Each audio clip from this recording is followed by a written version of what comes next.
마태복음 13장 3절로부터 8절까지 말씀이 되겠습니다. 우리 다 같이 한 목소리로 봉독해 올리겠습니다. 다 같이 봉독하겠습니다. 시작.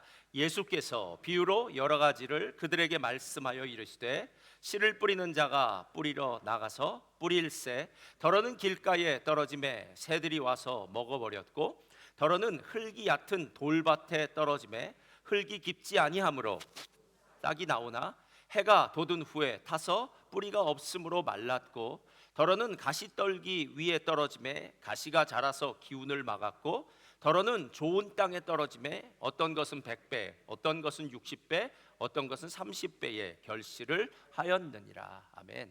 오늘 하나님 나라의 비밀 비유 첫 번째 시리즈인데요. 오늘 다 같이 함께 제목을 읽도록 하겠습니다. 시작. 당신의 인생에 반전을 기대하라. 오늘 우리의 인생에 진짜 반전을 기대하시는 저와 여러분 되실 주님의 이름으로 축원드립니다. 자, 우리 믿음의 선포 함께 하도록 하겠습니다. 믿음은 창조적입니다. 믿음은 나는 믿음의 사람입니다. 나는 주 안에서 행복합니다. 아멘. 이런 믿음의 역사가 있기를 주님의 이름으로 축복합니다. 저는 오늘 여러분들과 함께요, 이 첫 번째 씨 뿌리는 비유인데 너무나도 잘 알려진 비유입니다. 그렇지만 오늘 이 비유를 통해서 우리의 삶 가운데 진짜 하나님의 큰 은혜를 경험했으면 좋겠다 하는 마음으로 오늘 말씀을 준비했습니다. 여러분 학교 다니실 때 수학, 산수할 때 상수와 변수에 대해서 아마 들었을 겁니다. 방정식을 할 때 어느 분은 벌써부터 귀를 닫고 있는 분이 있는데요. 그런 얘기 잘 많이 안 할 테니까 귀 열으시고요. 상수는 말 그대로 항상 같은 값을 가진 숫자입니다. 그래서 방정식을 할 때 1, 2, 3 같은 숫자를 일컬어 우리 상수라고 이야기하고요. 변수는 변하는 값입니다. 그러니까 x, y, z 그 상태에 따라서 변할 수 있는 값을 우리는 변수다라고 얘기합니다. 우리가 인생을 살다 보니까 우리의 인생에도 상수가 있더라고요. 언제나 똑같은 것이 있습니다.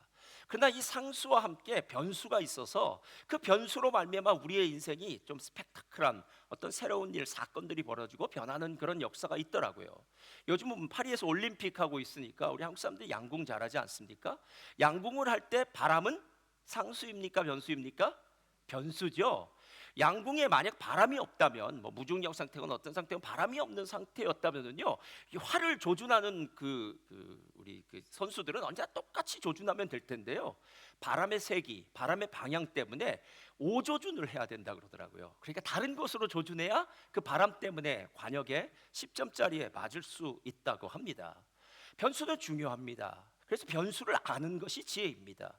제가 어느 분이 약속 시간을 참 잘 지켜서 오늘 만나는 그런 분이 있어서 그분에게 물어봤습니다. 집사님 어떻게 이렇게 약속을 잘 지키십니까? 라고 물어봤더니 이분이 하는 말이 저는 혹시나 중간에 변수가 있을지 몰라서 오다 보면 그런 일 있잖아요. 교통체증이라든가 사고라든가 이런 게 있을지 몰라도 충분히 여유 시간을 두고 집에서 떠납니다 라고 이렇게 이야기하더라고요. 변수를 두고 생각하는 것, 변수를 두고 사는 삶은 훨씬 지혜로운 삶입니다. 실제로 우리 인생에는 정말 너무나도 많은 변수들이 있어서 언제 어떻게 변수가 일어날지 모르는 그 변수들을 대비하고 준비하는 인생, 그런 인생이 진짜 지혜롭지 않을까라는 생각이 들었어요. 오늘 씨 뿌리는 비유도 그런 측면에서 함께 보도록 하겠습니다. 자, 오늘 씨 뿌리는 비유는 너무 간단합니다. 이스라엘 사람들이 농사를 지을 때는요, 아마 바구니에 씨를 가지고 그 씨를 밭에 가서 뿌리는 것 같습니다. 바람이 불다 보면은 그 씨 중에 어떤 것은 길가에 떨어질 수도 있고 또 돌이 많은 곳에 떨어질 수도 있고요. 또 어떤 씨들은 가시 덤불이 있는 곳에 떨어질 수도 있고 또 어떤 씨들은 거의 많은 씨들은 아마 농부가 원했던 그 밭에 좋은 땅에 떨어질 겁니다. 그런데 뭐 너무나 쉬운 얘기니까 뭐 설명할 필요도 없습니다. 길가에 있는 길가밭에 떨어진 그 씨앗은 씨가 땅 속에 안 들어가니까 새가 와서 먹어버렸고요. 그 다음에 돌짝밭에 있는 그 씨앗은 조금 뿌리를 내리기는 했는데 해가 뜨니까 금세 말라 죽어버렸고요. 그리고 가시 덤불 속에 있는 씨는 자라긴 자라는데 가시가 자라면서 기운을 막아서 마치 잡초가 기운을 막는 것처럼 기운을 막아서 열매를 못 맺게 하더라. 그런데 좋은 땅에 뿌려진 씨앗은 100배, 60배, 30배의 결실을 했더라. 할렐루야. 이제 끝났습니다. 이제 돌아가면 될 것 같은데 그러면 주방에서 저한테 욕할 것 같아서요, 좀 더 얘기하겠습니다. 그런데 너무 쉽지 않아요? 이게 무슨 하나님의 말씀 같습니까? 그 당시에 이 이야기를 들었던 모든 사람이 똑같이 생각했을 거예요. 야, 이거 뭐 그냥 우리식으로 이렇게 제가 아침에 일어났습니다. 이제 뭐 샤워를 하고 아침을 뭐 먹고 그다음에 자동차에 올랐습니다. 시동을 걸었습니다. 그다음에 기아를 넣습니다. 그리고 뭐 후진을 했습니다. 그리고 전진을 했습니다.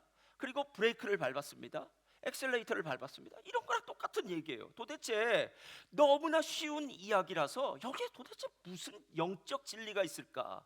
그 이야기를 듣던 무리들도, 예수님의 제자들도 이 말의 의미가 무슨 의미인지 정말 정확히 알 수 없었을 것 같아요. 그래서 예수님의 제자들이 와서 묻습니다. 예수님, 이게 무슨 뜻입니까? 라고 물어봐요. 제가 생각하니까 이런 것 같아요. 그 당시의 설교는, 가르침은 되게 전형적인 방식이 있었어요. 서기관과 바리새인들이 그 당시에 이렇게 설교라든가 가르침을 많이 했는데, 그 사람들은 꼭 구약 성경을 먼저 이야기합니다. 그리고 구약 성경을 해석하고, 그래야 있어 보이지 않겠습니까? 그래서 해석하고 어려운 말로 듣는 청중이 와, 대단한 진리야 뭐 이런 소리 들을 정도로 어렵게 설교를 하면서, 그러니까 너희들은 이렇게 살아야 돼 라고 얘기하면서 아마 훈계 쪽으로 얘기했던 것 같은데요, 예수님의 이야기는 너무나 단순하고 너무나 일상적인 이야기 같아서 그 이야기를 듣는 사람들이 이게 뭐지? 라고 생각할 정도로 아무것도 아닌 것 같더라라는 거예요. 제자들이 나와서 예수님께 이 비유의 의미, 뜻을 물어봤더니 예수님 아주 차근차근히 잘 설명해 주십니다. 씨는 하나님의 말씀이요, 이렇게 얘기해요. 아, 씨가 하는 말씀이군요. 그런데 길가에 뿌리워졌다는 것은 말씀을 들었으나 깨닫지 못한 자야. 이런 사람들은 사탄이 와서, 새가 와서 집어먹듯이 사탄이 와서 그 말씀을 확 집어먹어서 오늘 여러분 같으면 이 예배 온 게 아무 소용이 없어요. 예배 와서 하나님 말씀을 들어야 되는데 어떤 사람들은 한 귀로 듣고 한 귀로 자동적으로 흘려갑니다. 그리고 조금 있다 점심시간이 되면 내가 오늘 무슨 얘기 들었지? 뭐 이런 생각이 한 사람들이 있어요. 그러니까 그런 사람들은 이건 길가밭이라 이거 아무 소용없어요, 여러분. 예. 교회 수십 년을 다녀도 소용없습니다. 매일 오면 주무시다가 가고 주무시다가 가고, 예. 피곤은 풀렸을지 모르지만 하나님의 말씀의 능력은 하나도 없는 사람. 그러다가 돌짝밭이 있어요. 이 돌짝밭은 돌이 문제예요. 돌 때문에 뿌리가 깊어지지 않습니다. 말씀을 들을 땐 기쁨으로 받지만 환란이 오면, 시련이 오면 금세 배반해 버리는 사람이 바로 이런 사람이야. 여러분, 실제로 우리가 교회에 앉아서 이렇게 예배를 드릴 때 모두 다 선량해 보입니다. 할렐루야. 그리고 마치 하나님의 말씀을 나는 잘 행할 거야 라고 얘기하는데, 딱 이 자리만 나가서 내일 아침이 되면 내가 언제 교회 갔었느냐고, 하나님 말씀대로 사는 거 세상엔 그렇게 못 산다고 이야기하면서 하나님의 말씀을 헌신짝처럼 내버리고요, 또 세상의 방식대로 열심히 살아가는 사람도 있더라고요. 가시떨기밭은요, 세상의 염려와 재리의 유혹이래요. 그러니까 우리 자꾸 염려해요. 아, 내가 건강이 더 나빠지면 어떻게 하지? 내가 더 늙으면 어떻게 하지? 야, 이 경제가 더 나빠지면 어떻게 하지? 그래서 우리는 무언가 미래를 위해서 준비하고 뭐 저축하고 뭐 뭔가 하는 거, 투자하고 하는 이런 일들이 두려움 때문에, 염려 때문에 하는 것이고, 재리의 유혹이라는 것은 눈에 보이는 돈이 제일 강력한 힘이니까 뭐 다른 거 있습니까? 돈 많은 게 최고입니다. 내가 이민 왜 왔는지 알아? 내가 이민 와서 여기서 힘들고 어렵게 살지만 여기서 한몫 잡아서 나중에 한국에 갈 때 내가 이렇게 성공했다고 이야기하고 한국에 갈 거야 라고 생각하면서 이민 왔던 사람 여기 말고 저쪽에 참 많이 있어요. 그래서 실은 그런 마음을 가진 사람이 오늘 가시떨기밭이라는 거예요. 그런 마음 갖고는 이 말씀은 아무런 역사도 일으킬 수 없다. 이 말씀은 말씀을 듣고 깨달은 자, 그래서 그 말씀대로 행하는 자, 그 사람 가운데 참 유익이 된다라는 말입니다. 오늘 이 비유에서 가장 중요한 두 가지 요소가 있어요. 첫 번째는 씨, 두 번째는 밭이에요. 자, 첫 번째 펴주세요. 다 같이 읽겠습니다. 첫째로 다 같이 읽겠습니다. 시작. 하나님의 말씀인 씨앗이. 자, 오늘 씨앗이 중요하다는 걸 알아야 돼요. 누군가 이렇게 얘기했습니다. 하나님이 우리를 황금이나 보석으로 만들지 않고 흙으로 만들었다는 게 정말 대단하대요. 왜냐하면 여러분들, 흙에다가는 씨를 심으면 씨앗이 자라나서 열매를 맺지 않습니까? 어느 날 저희 권사님이 호박 모종을 하나 주셨어요. 호박 씨는 다른 씨보다 그래도 크니까, 그래서 호박 모종을 줘서 저희가 갖다 심었습니다. 그랬더니 나중에 큰 아기 머리통 같은 호박이 열리더라고요. 이야, 참 씨 대단하다. 씨 대단하다. 어떻게 그렇게 시 안에 그런 능력이 있을까? 그래서 제가 두 가지로 한번 생각해 봤어요. 첫째는 시는 이래요. 작고 보잘것없어 보이나 큰 능력이 있다. 말씀도 흙인 우리들의 마음 가운데 심기워지면 처음에는 아무것도 아닌 말씀인 것 같았는데 그 사람의 인생을 변화시키더라라는 거예요. 백악관을 기도실로 만든 대통령 누군지 아십니까? 링컨 대통령이라고 얘기하더라고요. 링컨 대통령의 인생을 변화시켰던 가장 큰 모토는, 가장 큰 사건은 그가 성경을 만난 거라 그러더라고요. 독서광이었대요. 그런데 성경을 만나고 성경 속의 진리를 깨닫고 난 다음에 그의 인생이 변화받아서 어렵고 힘들 때마다 그는 말씀을 읽었고, 그리고 기도의 자리를 갖고, 특별히 남북전쟁 중에는 힘들고 어려울 때마다 기도의 자리로 나가고 말씀을 도움받아서 남북전쟁을 끝내고 성공적으로 끝내고 노예 해방을 이루는 위대한 대통령으로 남았다라는 겁니다.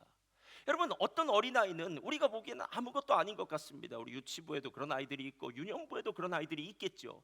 근데 그 아이의 그 마음밭에 말씀이 심겨졌습니다. 여러분, 저는 이럴 때 극지 않은 로또라고 하는데요, 나중에 무슨 일을 할지 몰라요.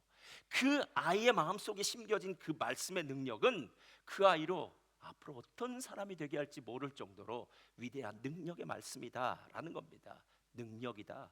작고 보잘것없지만 그 안에 능력이 있다. 이게 말씀의 씨예요. 두 번째가 있어요. 말씀의 씨앗은 땅에 심기워지기 전에는 어떤 능력도 발휘할 수 없어요. 여러분, 요한복음 12장 말씀, 여러분이 잘 아시는 말씀입니다. 한 알의 밀알이 땅에 떨어져 썩으면, 죽으면 많은 열매를 맺지만 썩거나 죽지 않으면 한 알 그대로 남을 것이다 라고 이렇게 얘기해요. 여러분, 씨가 아무리 대단하다고 해도 이렇게 바깥에 나와 있으면요, 이 씨는 그저 작고 보잘것없는 씨입니다. 그 안에 뭐가 있던 상관이 없어요. 아무런 능력도 역사도 일으킬 수 없는 씨가 뭐 의미가 있습니까? 저희 집에 깨를 심어서 들깨가 생겼는데요, 이거 보면 그냥 들깨예요. 볶아서 먹는 게 최고입니다. 그런데 이걸 땅에 심으면 깻잎이 나는 거예요, 여러분. 그리고 깨가 생기는 겁니다. 그러니까 씨앗이 땅에 심겨졌을 때 진짜 능력이 발휘되어지다라는 거예요. 요즘은 스마트폰으로 성경을 보니까 이런 얘기도 옛날에 물어보던 얘기였습니다. 옛날에 이렇게 물어봤어요. 여러분 집에 성경책이 몇 권이 있습니까? 이렇게 물어봐요. 그러면 집집마다 성경이 한 권만 있는 집은 없습니다. 이게 역본이 바뀌어지기도 하고, 또 겉표지가 달아지기도 하고, 또 어떤 성경책이 너무 이뻐서 사기도 하고, 뭐 여러 가지 이유 때문에 어느 집마다 집에 가면 성경책은 몇 권씩 있다라는 거예요. 그럼 제가 묻겠습니다. 성경책의 권수가 여러분의 신앙과 비례합니까? 하나님의 성경책의 권수와 하나님의 말씀의 능력이 여러분의 삶 가운데 역사되어진 것이 비례합니까? 예? 예전 교회에 제가 부교육자로 있을 때 저희 목사님이 1년에 한 번씩, 꼭 1년에 한 번 가요, 신방을. 그분이 1년 동안 안 나오니까 1년에 한 번 크리스마스 때면 가요. 그래서 신방을 이제 목사님하고 가요. 그러면 이제 목사님 이렇게 얘기해요. 자, 주방 같은 데에 모여서 우리 예배 드립시다 그래요. 그러면 성경책 가져오라 그래요. 그러면 그분이 성경책을 이렇게 해요. 저 주방의 위에 선반 같은 데 가서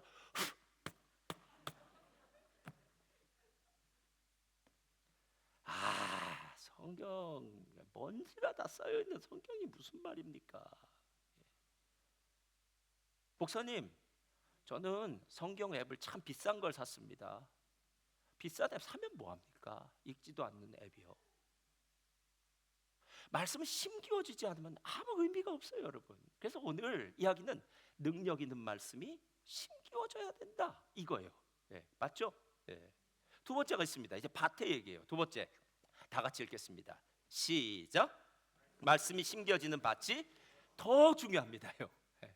자, 더 중요한 이유는요, 씨앗이 아무리 능력을 갖고 있고 뭐 여러 가지 뭐 능력 있는 씨앗이 슈퍼 씨앗이라고 할지라도 그 어느 땅에 심기워지느냐에 따라서 다 다르다라는 거예요. 그런데 능력 있는 그 씨앗도 길가밭 같은 데 심겨지면 아무 의미가 없고, 돌짝밭에 심겨져도 의미 없고, 가시덤불밭에 심겨져도 의미가 없다라는 거예요.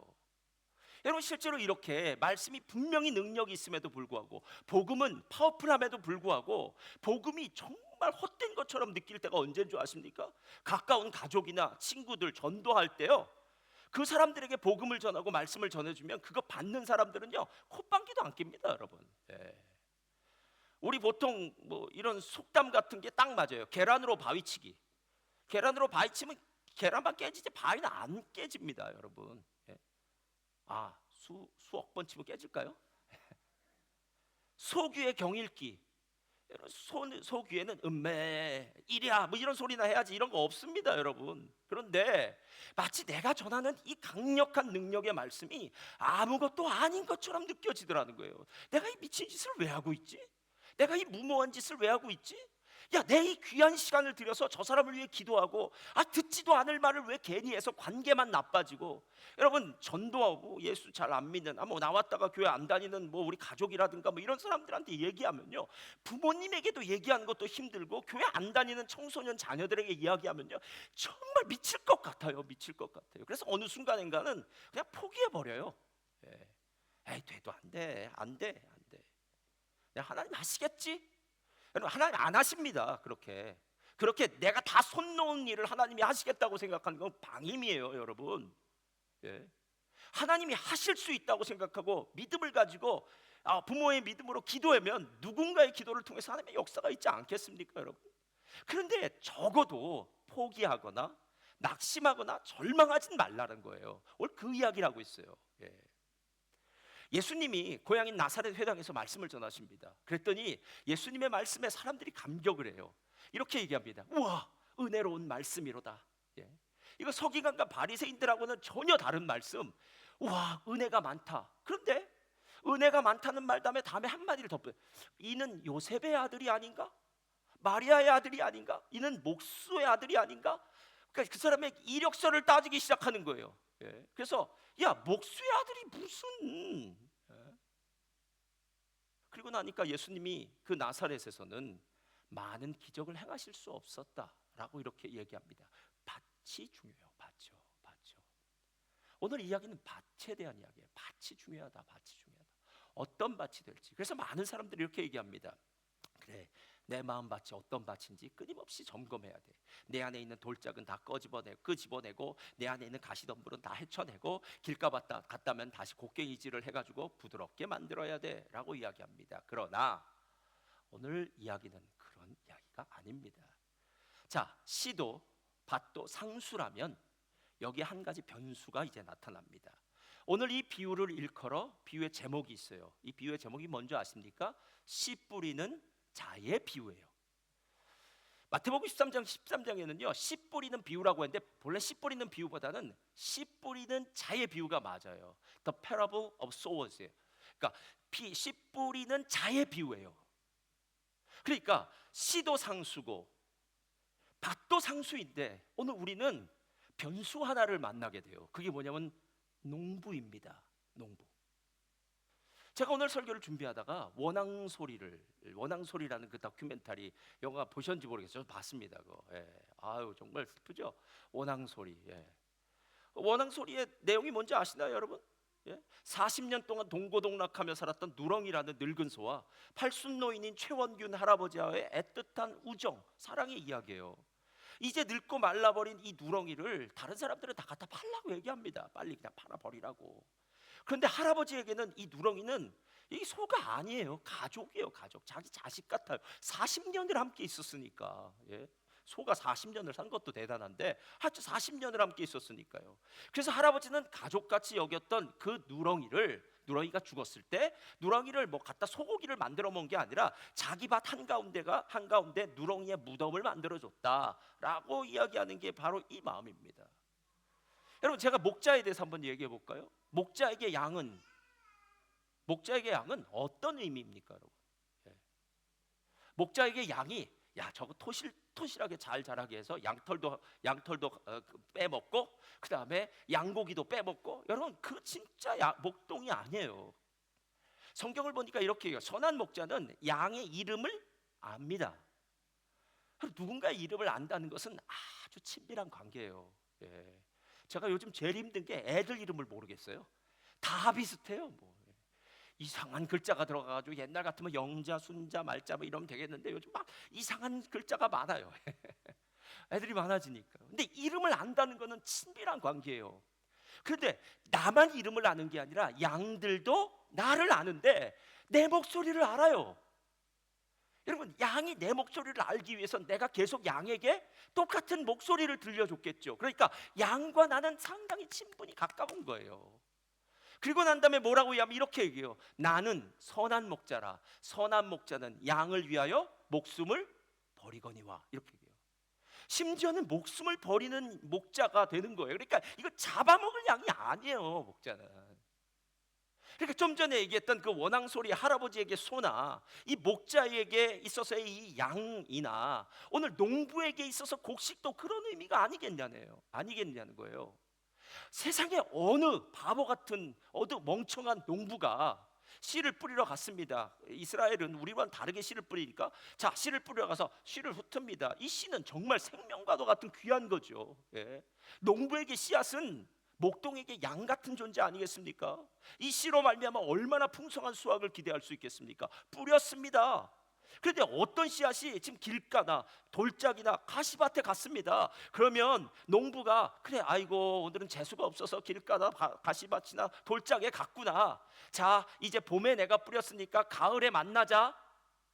이런 농부는 없어요, 여러분. 예? 내 귀한 씨가 돌짝에 뿌려지고 가시밭에 뿌리고 길가밭에 뿌려지면, 길가밭이라면 이 농부는 가서 곡괭이를 가지고 가서 돌짝을 깨기 길가를 부수기 시작합니다. 딱딱한 길을요. 그래서 부드럽게 만들어요. 예? 광주리를 가져다가요 돌을 끄집어내서 던져낼 것입니다. 거두어낼 거예요. 칼을 가지고 가서, 마체대겠죠, 칼을 가지고 가서 그 가시를 다 잘라버릴 겁니다. 세상에 농부가 곡식을 향한 마음이 이런 마음이겠지. 그냥 가만히 멍청이 서서 가을까지 야, 나는 여기서 쉬고 있을 테니까 너희들끼리 잘 자라나서 아름다운 곡식을 맺어다오, 이런 농부는 없다라는 겁니다. 여러분, 오늘 이 이야기를 통해서 다시 한번 우리 가운데 생각되는 게 뭔지 아십니까? 우리 인생이 잘 생각해 보면 처음부터 옥토 밭인 인생이 있었겠느냐는 거예요. 여러분, 다른 밭은 다 특징이 그 성질에 대해서 얘기해요. 길가밭은 딱딱한 길 같으니까 길가밭이라고 했고, 돌짝밭은 돌이 있으니까 돌짝밭이라고 했고요. 그 다음에 가시밭은 가시가 있기 때문에 가시밭이라고 그랬어요. 그럼 마지막 밭은 무슨 밭입니까? 마지막 밭은 그냥 좋은 밭이에요. 그럼 좋은 밭은 어떤 밭입니까? 첫 번째처럼 길가가 딱딱하지 않게 부드러운 밭이어야 되고요. 두 번째, 돌 다 끄집어내야 되고, 세 번째, 가시가 다 거두어지는 밭.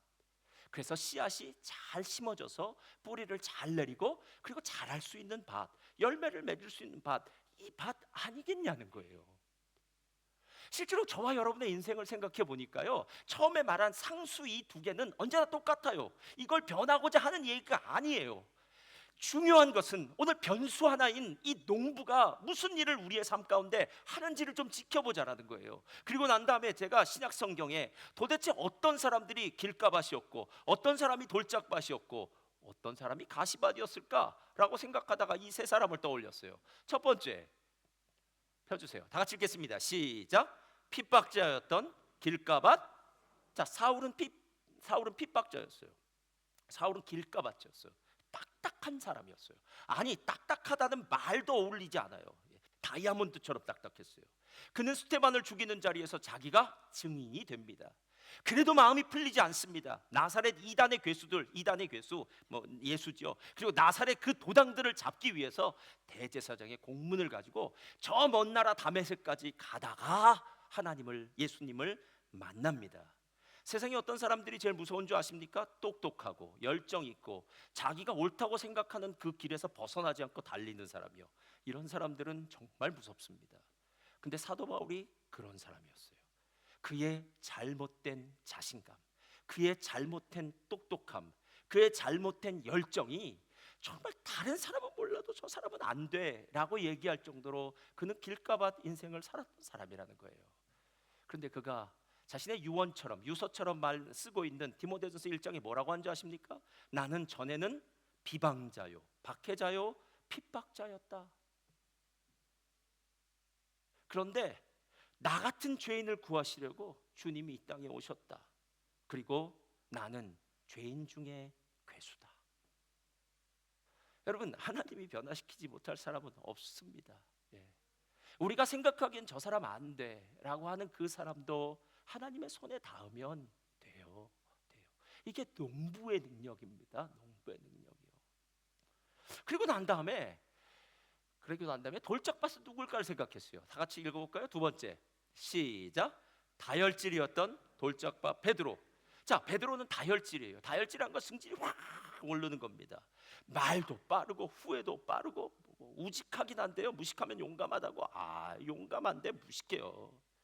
예수님이 이제 십자가를 지러 예루살렘에 올라가겠다고 얘기하니까 베드로가 이렇게 말합니다. 주님, 다른 사람들은 모두 예수님을 떠날지라도 저는 주님 안 떠납니다. 그러니까 저한테는 걱정을 붙들어 매십시오. 이런 사람들이 제일 무서워요. 이 걱정을 붙들어 매라는 사람이 제일 걱정스러워요. 그랬던 이 사람이 쓸데없는 짓만 하죠. 예수님을 잡으러 왔던 말고의 귀를 잘라서 칼로 막았다. 예수님 가시는 길에 아주 장애물 만대요. 어려운 일만 만들어요. 그리고 난 다음에 예수님을 저 멀찍이서 뒤따라갑니다. 마음은 따라가겠다고 했으니까. 근데 계집 여종 하나가 이렇게 얘기합니다. 너도 나사렛 예수와 함께 있었던 나사렛 예수의 도당이다. 갈릴리 사람이다. 너 목소리가 그렇다. 너 사투리 쓰잖아. 막 얘기한 거예요. 그랬더니 베드로가 그 계집 여종 앞에서 예수님을 저주하고 부인해요. 여러분, 정말 말씀을 들을 땐 감격스럽죠. 기쁘죠. 행복하죠. 근데 조금만 상황이 변하면 그 말씀 다 옆으로 내치고 쉽게 배반하는 사람이 베드로 같은 사람 아닙니까?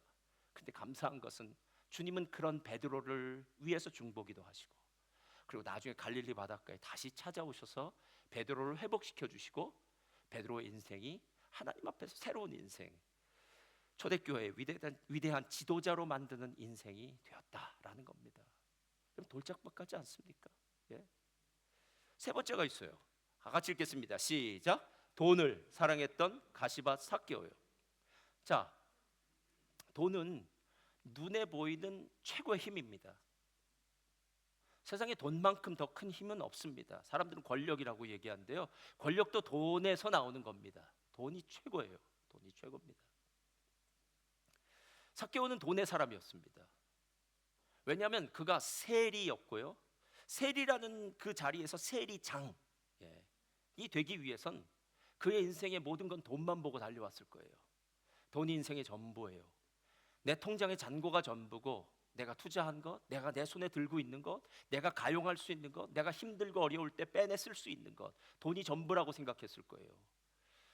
그런데 문제는 그가 세리장으로 돈을 벌기 위해서는 로마의 개처럼 지냈어야 돼요. 그러니까 로마의 하수인, 로마 제국의 쫄개처럼 살았어야 됩니다. 그러니까 동족의 피를 빨아먹고 동족의 배신자라는 이름을 들으면서 그는 사람들의 마음을 아프게 하고 피눈물도 없이 그 돈을 뺏어서 로마에 바치고 자기는 착복해서 부자가 됐을 거예요. 그의 인생에 돈은 전부였습니다.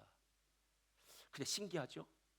돈이 전부처럼 생각했는데 어느 날 마음에 기쁨이 없어요. 이상해요. 꼭 이런 거랑 똑같을 것 같아요. 한국에서는 가끔 유튜브에 그런 거 있더라고요. 1억 모으기, 자기 인생 목적이 그렇대요. 2억 모으기, 뭐 이렇게 해서 열심히 어떻게 모았는지를 하는 거예요. 근데 이 사람들이 저는 열심히 산다고 생각해요. 그래서 잘 산다고 생각하고, 뭐 잘은 아니고 나름대로 잘 사는 거죠. 최선을 다해 살겠죠. 근데 한 가지만 물어볼게요. 그렇게 내가 원하는 1억이 다 채워지면 어떤 마음일까요, 여러분? 행복은 잠시일 거예요. 행복은 잠시일 거예요. 그걸 모으기 위해서 내가 사람과의 관계, 뭐 여러 가지 사회, 소셜 릴레이션십이나 이런 모든 거 다 놓지 않으면 돈이 모아졌겠습니까? 먹을 거 먹고 놀 때 놀고 돈 안 모아졌겠죠. 이 사람은 놀지도 못하고 쓰지도 못하고 관계도 깨진 사람이 돼버렸어요. 막상 돈을 들고는 있어요. 근데 웃긴 건 이 돈을 가지고 쓸 줄 몰라요. 그래서 엉뚱하게 쓰다가 나중에 사기를 당하기도 하고, 제가 본 사람 중에 그런 사람도 있어요. 그래서 제가 생각해, 와, 이 사람 허무하겠구나. 아니면 1억이라는 목적을 도달하고 나면 2억이라고 적으면 되겠죠. 그래서 이제부터 2억이 되는 거예요. 2억이 되고 난 다음에 3억이 되는 거예요. 여러분, 이렇게 평생을 살다가 결국 죽음을 맞이하는 어리석은 자가 될까요? 이상해요. 삭개오도 그랬던 것 같아요. 세리장이라는 그 높은 자리까지 올라가서 자기가 원하는 수준의 어떤 부를 축적했는데, 삭개오는 어렸을 때부터 유대에서 자랐잖아요. 유대 땅에서. 이 땅에 사는 모든 사람들은 어렸을 때부터 태어나면서부터 율법을 배운 사람들이라고요. 그러니까 하나님의 말씀을 아는 사람들이고, 가난한 사람들에겐 도와줘야 된다고 이야기하고, 그리고 또 누군가를 토색하거나 이런 것들이 잘못된 것이라고 이 성경에 너무 잘 이야기했기 때문에 그런 모든 율법의 귀와 눈 다 닫고 모은 돈인데 어느 날 허무해지기 시작하는 거예요. 근데 예수님의 소리가 들립니다. 풍문으로. 예수란 분이 있는데 이분 대단하신 분이야. 예수 만난 사람들 다 변했대. 뭐 이런 얘기가 들려요. 근데 신기하죠? 소문으로 들은 예수님 나도 보고 싶은 거예요. 마음이 움직여지기 시작합니다. 예수님을 만나면 나는 뭔가 내 인생의 문제가 해결될 것 같아. 마치 요즘 뭐 워렌 버핏과 함께하는 점심 식사 가격이 뭐 2억, 3억 뭐 그렇더라고요. 워렌 버핏과 함께 만나서 내년에 어떤 주식 종목에 투자해야 될까요? 뭐 이런 거 물어보듯이 나 지금까지 살았는데 너무 허무합니다. 예수님만 만나면, 예수님이 나에게 한 말씀만 해주신다면 내 인생에 새로운 길을 갈 것 같고 행복할 것 같아서 예수님 만나려고 그 돌무화과 나무 위에까지 올라간 것. 그리고 난 다음에 예수님이 그를 향해서 이렇게 얘기합니다. 삭개오야, 내려오라. 내가 오늘 내 집에 유하여야겠다. 어떤 사람이 이렇게 얘기합니다. 예수님이 삭개오야, 내려오라. 내가 오늘 내 집에 유하여야겠다라고 얘기를 하자마자 갑자기 그의 마음이 돌변해서 예수님 감사합니다. 내 가지고 있는 재산의 반을 팔아서 가난한 자들에게 나눠주고, 내가 네게 토색한 것이 있으면 4배나 갚겠습니다 라고 얘기했다고 생각한 사람들이 있어요. 그런데 저는 그렇지 않아요. 하나님의 말씀을 어렸을 때부터 계속 들어왔기 때문에 마음에 부담감이 있었을 거예요. 어떻게 살아야 진짜 사는지를 알았을 거예요. 그러나 물질 때문에 어떻게 살아야 되는지, 하나님의 말씀이 무엇인지가 가리워졌을 뿐이에요. 근데 예수님이 보여지니까, 예수님의 말이 들려지니까 영적 눈이 띄어지는 거예요. 영적인 귀가 열려지는 거예요. 무엇이 중요한지 알겠어요. 그러고 나니까 이 물질은 아무것도 아니라는 거예요. 그래서 가난한 자들에게 나눠주고 이거 하겠습니다 라고 얘기하는 거예요. 그의 마음에 있는 재리의 유혹이라는 가시덤불을 주님이 하나씩 하나씩 다 제거해 주시고, 삭개오야, 내려오라. 내가 오늘 내 집에 유하여야겠다라는 정말 무시무시한 하나님의 음성을 들려주었다라는 겁니다. 저와 여러분의 인생도 그렇지 않습니까? 우리가 모두 이 자리에 나올 때 그냥 어느 날 갑자기 그래 오늘은 좀 교회 좀 가봐야겠다. 오늘 가까운데 인터넷으로 찍어보니까 순복음교회가 어느 분이 그러더라고요. 순복음교회 제일 가까워서 나왔습니다 그러더라고요. 가까워서 나왔든지 뭐해서 나왔든지 몰라도 하여튼 나왔습니다. 이런 사람이 있을 것 같습니까? 그런 일 없습니다 여러분. 이 자리에 나오기까지 여러분의 주변에는 많은 사람들, 많은 사건들이 있었을 거예요. 이 교회에 대해서 이야기를 들었을 수도 있고요. 나의 요즘 삶이 너무 답답하다고 생각했을 수도 있고요. 가정에 문제가 있었을 수도 있고요. 건강이 예전과 같지 않다고 생각할 수도 있고요. 여러 가지 그 문제들이 여러분을 이 자리까지 나오게 했고, 그리고 여러분을 이 자리까지 나오게 할 때 하나님이 여러분 안에 있는 딱딱한 마음을 부드럽게 만들어 주시고, 돌짝을 걷어내 주시고, 가시를 제거해 주신 일을 하나님이 하나씩 하지 않았느냐라는 거예요. 성경 읽기를 제일 잘하는 선교회가 내비게이터 선교회입니다. 몇 년 전인가요? 이 내비게이터 선교사님 아들이 여기 와서 여기서 사역했던 적이 있어요. 도슨 트로트만이 내비게이터의 창시자입니다. 이 친구가 고등학생까지는 정말 훌륭하게 뭐 학생회장도 하고 농구부 주장도 하고 이렇게 잘 살아요. 그러다가 고등학교를 졸업하고 방탕의 길로 빠져듭니다. 음주 운전으로 걸리기도 하고 도박을 하기도 하고 뭐 매일 술집을 드나드는 방탕한 사람이 됩니다. 그리고 20살이 되기 전에 벌써 감옥에 2번이나 갔다 왔다고 그러더라고요. 그럴 정도로 아주 방탕의 길을 걸어요. 어느 날에도 술집에 들어갔다가 술이 진탕 취해가지고 나오는데 자기 차 앞에서 키를 떨어뜨렸는지요, 키를 찾고 있었어요. 그때 그 옆에 있던 경찰관이 그 키를 집어주면서 이렇게 얘기했답니다. 이복의 청년, 이렇게 사는 게 좋은가?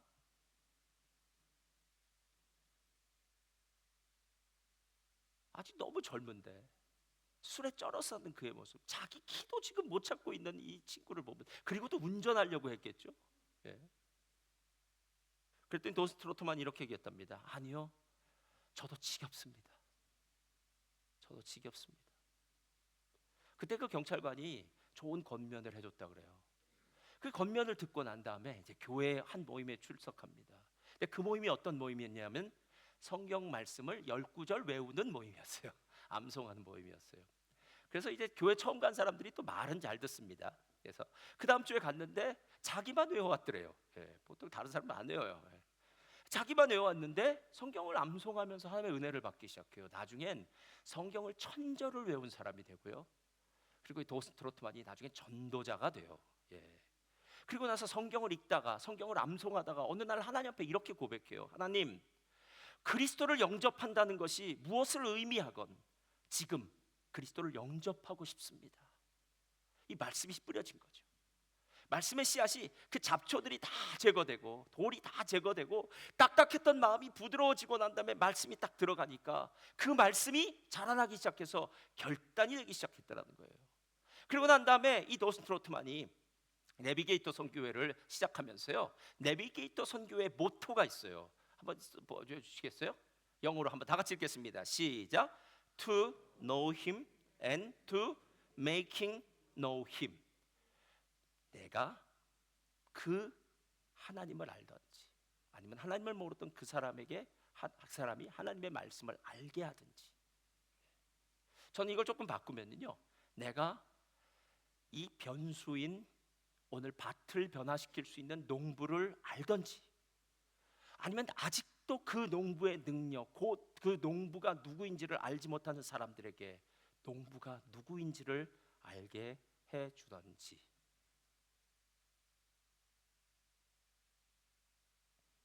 저는 이 농부이신 하나님이 하시는 일과 말씀이 우리 안에 하는 일이 두 가지로 이렇게 닦여진다고 생각해요. 농부이신 하나님이 우리에게 하는 일은 우리를 이 자리까지 오게 하는 겁니다.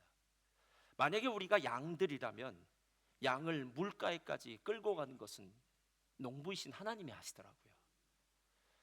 많은 사람들의 인생 가운데 고난이 찾아오면 하나님 앞에 나옵니다. 삶의 답답한 문제가 하나님 앞에 나오게 만듭니다, 여러분.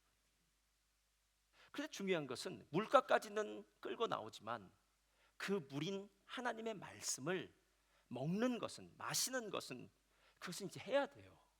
예. 하나님이 준비는 다 해주셨어요. 그리고 준비를 다 해주신 곳에 하나님의 말씀이 던져지면 그때 그 말씀을 먹고 내 안에선 놀라운 변화의 역사, 생명의 역사가 시작되더라는 거예요.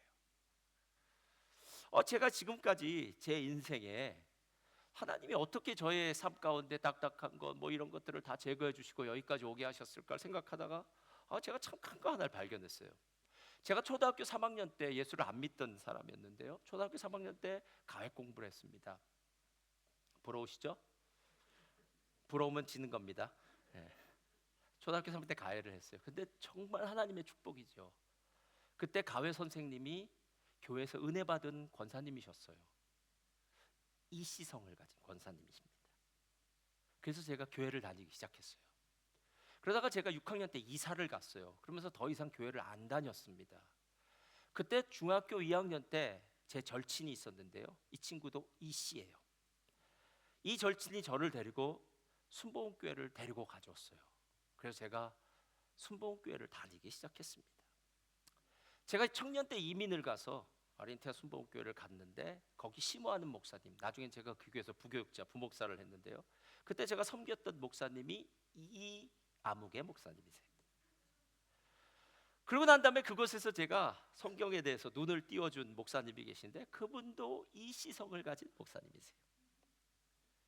그리고 지금 저와 함께 살면서 제 옆에서 이야기하고 때로는 방지턱이 되어주고 때로는 가이드라인이 되어주는 그 사람도 이 씨입니다. 제 인생엔 이 씨가 참 많네요.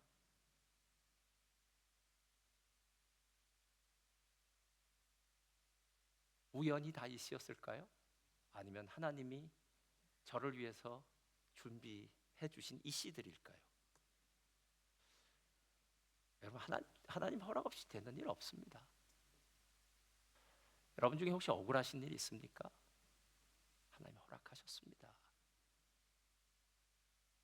여러분 혹시 정말 기쁘십니까? 그것도 하나님 허락하신 일입니다.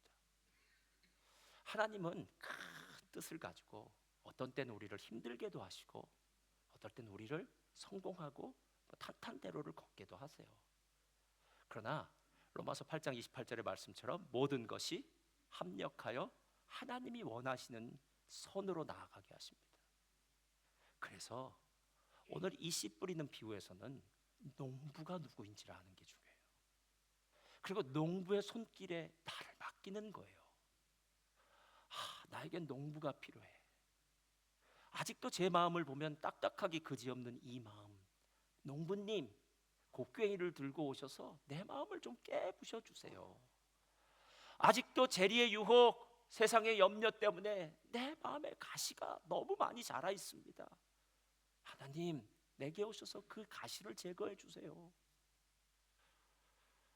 여러분, 하나님 앞에 농부가 있는 인생이 복된 인생이라는 거예요. 찬양팀 앞으로 나와주시고요. 오늘 우리가 부를 찬송 여정이라는 가사에는 이런 가사가 있습니다. 후렴에 지금까지 나의 여정은 오직 하나님의 은혜라. 지금까지 나의 여정 인도하셨네. 이렇게 얘기해요. 여러분, 여기까지 인도하신 게 하나님의 은혜입니다. 그래서 감사할 수 있는 거예요. 폭풍우나 사막이나 고통스러운 전쟁터를 지난 것 같지만 하나님의 허락하심 가운데 우리를 만져주신 은혜가 있지 않았습니까? 사망의 음침한 골짜기가 뭐가 그리 중요합니까? 주의 지팡이와 막대기가 나를 안위하신다면 사망은 결단코 우리를 넘어설 수 없습니다. 오늘 그 이야기입니다. 오늘 하나님 농부 되신 하나님의 은혜가 저와 여러분의 있기를 예수님의 이름으로 축복합니다.